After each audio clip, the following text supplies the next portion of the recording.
I grew up in Southern California, the greater Los Angeles area to be more specific. And growing up, I was a little thug, or at the very least a wannabe. So for me to wind up working a job which required me to wear a uniform was unimaginable. I've been jumped, had people pull knives on me, take shots at me, you name it. And I wasn't the type to run the other way because I would always run towards the danger. I've been through just about every sad neighborhood there was in LA. I ran those streets day and night.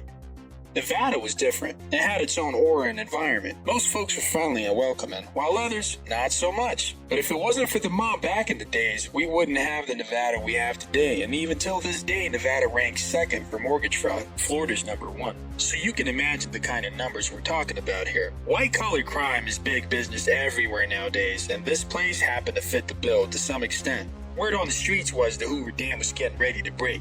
Now, the monarch of Reno was planning a coup to secede from the Union in an attempt to usher in an egalitarian utopia. That's how the feds got involved, and they meant business. To quote Curtis 50 Cent Jackson, with the feds, you do 80% of the time. So if you get hit with 10, you'll damn near do 9. Now, some say Vegas was central to all the dirt going on in Nevada, which simply wasn't so. Vegas was truly a tourist town, thus is known as critical to U.S. infrastructure, which makes it hot, because it's always in the public's eye, domestically and internationally. Yeah, sure, there are things going on in Vegas which shouldn't be, but much of that is exaggerated. Every big city has its flaws. That's just the nature of our society. But the places you really gotta watch out for are mid-sized towns, which are just big enough to be relevant and facilitate constant activity, but just small enough to stay off the radar. Reno wasn't the butt crack of Nevada. That would be Battle Mountain. And it wasn't the armpit, because that would be Ely. Reno was somewhere in between, which made it the belly button. Hence the saying, in the belly of the beast. When I wasn't working, I was working on making my next move my best move, so I would try out